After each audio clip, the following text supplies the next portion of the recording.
friends, Krista here. Thanks for stopping by Books and Jams yet again. I'm so thankful to have you here today. I am going to tell you about all the books that I hope to read in the month of February, and there's quite a bit of them.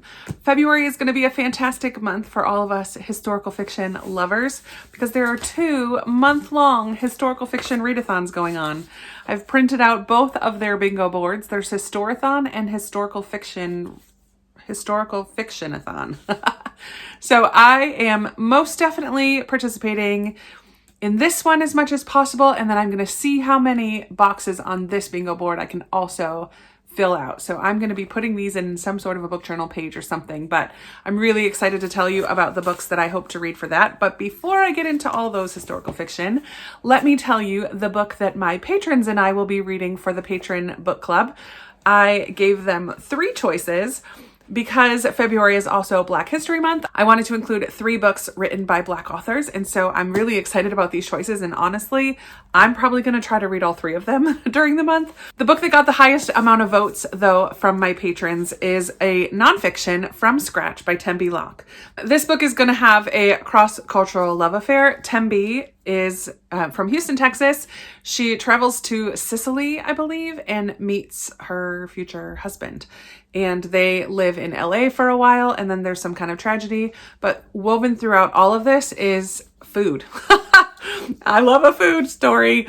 There are going to be some recipes at the back of this, but also it's just going to be the story of love, of Sicily, and finding home. I think there's going to be a little tragedy in there mixed in. I feel like this is going to be a lovely story. I've heard some praise for it. It was a Reese's Book Club pick. I'm not sure when that happened, but this is the book that I will be reading with my patrons. So if you're interested in reading this as well, maybe consider becoming a patron. The link is always in the description below, and we will be discussing this both on Patreon and in our patron-only Discord group. However, following closely in votes to From Scratch is Colson Whitehead's The Underground Railroad. This is a book that has been on many TBRs in the last 2 years, I think, and I still haven't gotten to it. It's kind of ridiculous. So because it had such close numbers to From Scratch, I'm also going to be discussing this one with my patrons as well, because I know a number of them really wanted to read this one also. This is a set in America, but it has like a little bit of a twist on the Underground Railroad in that the railroad is an actual Underground Railroad. In this book, we're going to follow Cora, who is a young slave girl who is making her way to freedom. And we're going to follow her along her journey as she stops in different places and searches for a new home and for freedom. And I think this is going to be fantastic. I've heard such high praise for this book. I did read The Nickel Boys by Colson Whitehead, and I'm very excited to read more from him this year. So that is going to happen. It's going to happen finally in February. Our third choice for Patron Book Club was Pride by E.B. Zaboy, and this is a YA retelling of Pride and Prejudice set in Brooklyn. I'm 1000% in. So I'm also going to be reading Pride this month. Even though it wasn't chosen for the book club, I'm still going to be reading this one this month because I love Pride and Prejudice. I love retellings. I feel like it's going to be a fun love story. And yeah, I'm just like super excited for this one as well. One more little stack before I get into the historical books for the readathons. I do have a couple buddy reads that are happening this month besides my Patron Book Club. I'm going to be finishing up the Emily series, the Emily trilogy, with Emily from Novell Novels, and we're going to read Emily's Quest. This, I think, is the thinnest of the 3. I'm really eager to finish up this trilogy, and I'm really hoping that one of the storylines that I didn't love in the second book is not going to be a major part of this one. Fingers crossed. We'll see what happens, but I'm excited to read that one. And another trilogy finisher that I'm going to be reading with Katie from Life Between Words is As Sure as the Dawn by Francine Rivers. This is the 3rd book in the Mark of the Lion trilogy. And in this one, it's a little different because we're not following the 2 kind of main characters that we watched through the first 2 books, but one of the characters from the first book gets his story told in this one. And he was a gladiator, and it's been so long since I've read it that I really don't remember what happens. I'm very eager to finish it. So these 2 are going to complete series for me, which is awesome towards that goal that I have for 2021. So I'm really excited to read those ones this month. Another book that I'm really hoping to get to in February that really doesn't have anything to do with anything else is The 7.5 Deaths of Evelyn Hardcastle. I'm going to use this for Red on the Cover, which is the Read Your Bookshelves Challenge prompt for February. Read Your Bookshelves Challenge is kind of hosted by Chantel from Chantel at An Intentional Life. It's one of the challenges I'm doing this year to try to read books off my shelves. This was one that had been recommended to me this year by a ton of you. So I'm really eager to get to this one. It's more of a mystery. Evelyn Hardcastle is going to die. And Aiden is, I don't know if he's a detective or what he is, but his job is to figure out who killed her. But at the end of the day starts over and Evelyn's going to die again. And Aiden is going to wake up in a different body of someone else who was there, who was present at the death. And he has to try to piece clues together and figure out who it is and name the killer. So it sounds very intriguing. I've heard that the structure is hard to get used to at first, but I'm so intrigued by it and I'm very eager to read this one. So this is going on my February pile. Let's hope I get to it. All right, now moving into the prompts for Historathon. Historathon, I haven't said it yet, is hosted by Amanda from The Curly Reader and Angie from The Science Mama. And then Historical Fictionathon, which I need to print this bigger because that's really tiny, but if I cut it up and put it in my journal, it'll be okay. Historical Fictionathon is hosted by a number of different women, I think a handful, like 3 or 4 of them. And Bree from Call Me After Coffee is the one that I know the best. So I will link information, intro videos from both of these in case you're interested in joining in some historical fiction reading. So for Historathon, they have a group read, which is The Yellowbird Sings, and I don't think I'm going to get to that one. So my goal in this board is to read All Around the Edge. I don't, at this point, have plans to read the group read. Sorry, girls. But let's go to all the other prompts. The first one, the first corner says, a book set in a place that you have visited.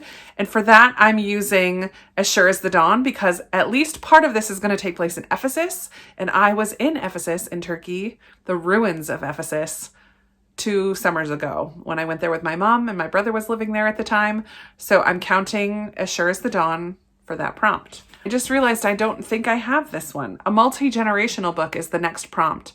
And I don't think I have one for that right now. So I'm going to have to see as I read these if one of them fits or pick something out before the end of the month. We'll see how we go. So I might not get that one. The third prompt says a book about a war that is not World War II. So I have a middle grade that was on my recommendations cart pile of middle grade books, Johnny Tremain. This takes place around the Revolutionary War. So this is not World War II. It's middle grade. It should be a quicker read. It's a Newbery winner, so it's fulfilling a lot of different things for me. And it's not a World War II story, so I'm going to read that one. A book by a diverse author. I'm going to read The Underground Railroad by Colson Whitehead.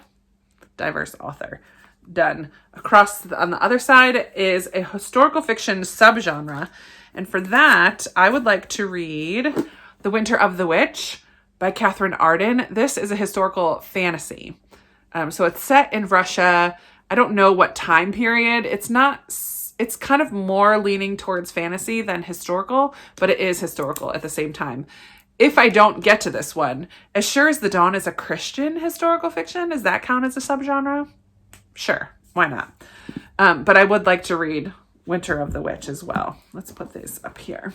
The bottom corner is a book with no people on the cover, and both Underground Railroad and As Sure as the Dawn have no people, so those both qualify for that. A book set during winter. I can use Winter of the Witch for sure, but I also really would love to get to The Children's Blizzard by Melanie Benjamin. I'm hoping to buddy read this with Lindsey from Lindsey's Little Library. I've been talking about this book a lot. It was in my anticipated reads for the year. It's a new release, which is one of the prompts on this board. And it's a library book. I need to read it before it goes back. So I'm really hoping to get to this one for sure. And the final prompt is a book with a person's name in the title. I could use Johnny Tremain if I'm getting tight on time, but I could also read Julie of the Wolves, Jean Craighead George. This is another Newbery winner. It's another book that was recommended to me to read this year. And it's short, it's a middle grade, and I really want to read it. So it does have Julie, clearly the name in the title. So this is my main goal for the month of February. I also did pull off my library shelf The Children's Blizzard nonfiction by David Laskin, because I think this will be a really fun book flight to read alongside of the fiction book called The Children's Blizzard. I've heard good things about this. The person who told me about it said they had to read it for a class in college and that it was really good. So I'm really eager to get to this one. That is 11 books, which is plenty.